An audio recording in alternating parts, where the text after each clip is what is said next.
kongsi sedikit lah tentang tentang ahkam al-janaiz pada orang wafat. Jadi pada hari ini saya dipertanggungjawabkan untuk saya mencerita atau share sedikit tentang sebuah kitab yang berkaitan yang membahaskan tentang hukum al-janaiz, jenazah.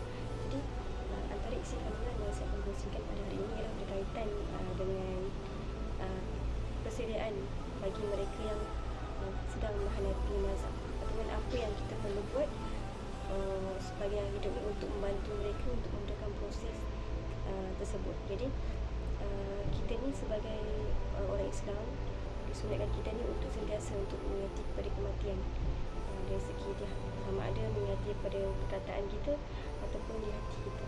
Jadi kita ni disunatkan untuk sentiasa mengerti mati. Jadi hal yang demikian, kita ni dengan cara macam mana kita untuk mengerti mati ni, kita kenalah sentiasa perbanyakkan berzikir, ingat kepada Allah, dan kita kena menolak segala kezaliman dan sentiasa bertaubatlah atas kesalahan yang kita buat. Sebagaimana sebuah hadis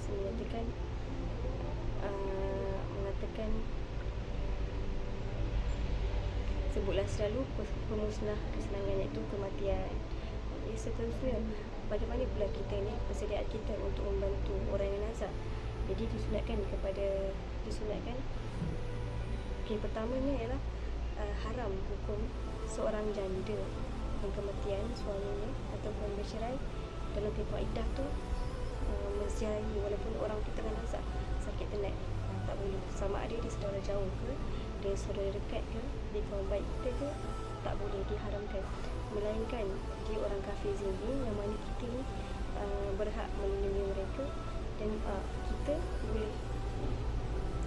kita boleh ziarah mereka, tak kisah sebab dia kafir kan, sekarang zimmi. Jadi seterusnya berkaitan dengan haram apa yang kita perlu buat untuk semasa menghadapi situasi orang yang tengah nazak. Apa yang kita kena buat? Yang pertama ni adalah ketika kita ni melihat kepada situasi orang tengah nazak, kita kena ada adabnya. Okey, kalau kita nak melawat mereka, kita tak boleh melawat mereka dalam keadaan tempoh yang panjang. Dia tidak digalakkan, sebab mereka ni tengah menghadapi dalam situasi yang sangat-sangat perih dan sakit lah pada waktu itu. Jadi kita ni nak melawat mereka pada waktu yang tepat, bukannya kita melawat pada sesuka hati dalam tempoh yang terlalu lama. Tak boleh.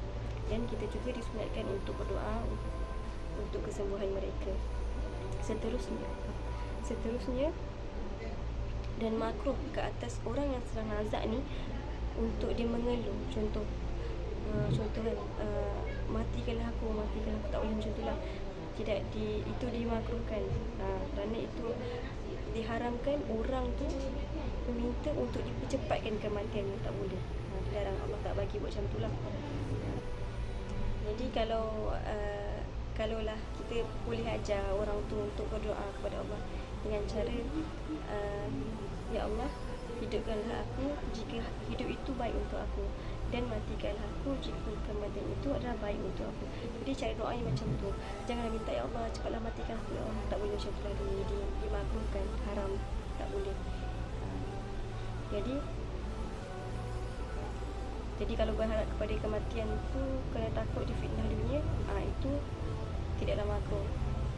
Tapi kalau minta untuk percepatkan macam tu, hukumnya adalah makruh lah, tak boleh macam tu. Jadi seterusnya, kita ni pun sebagai orang yang melihat kepada keadaan orang nazak tu, diharamkan kepada kita ni, atau bukan diharamkan, makruh kita ni untuk memaksa dia untuk bagi ubat, bagi makan.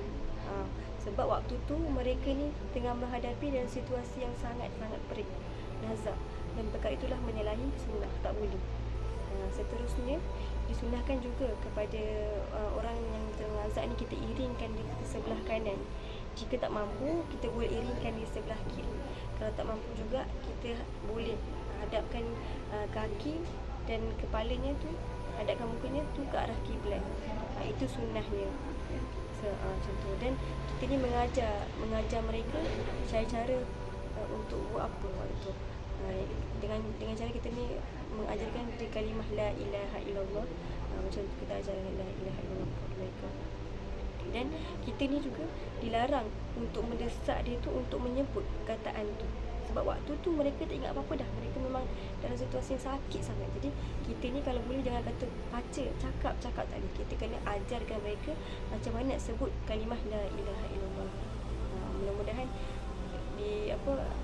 membantu mereka dalam situasi tersebut.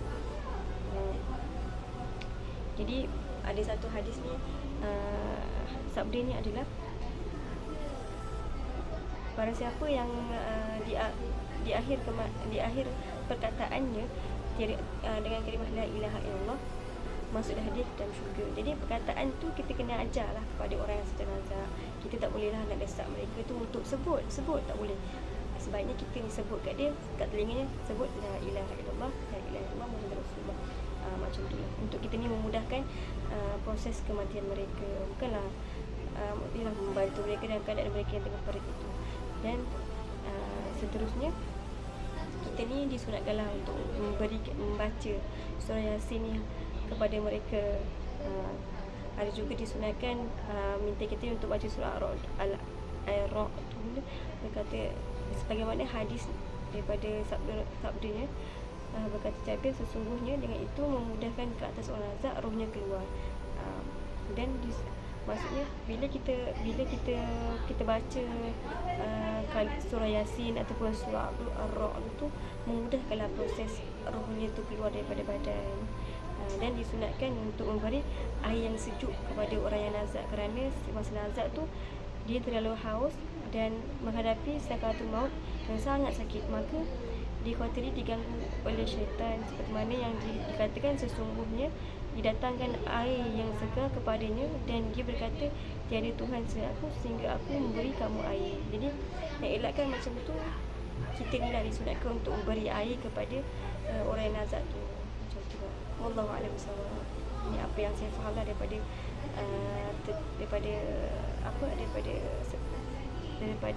sebahagian daripada tajuk tentang ahkam al-janaiz.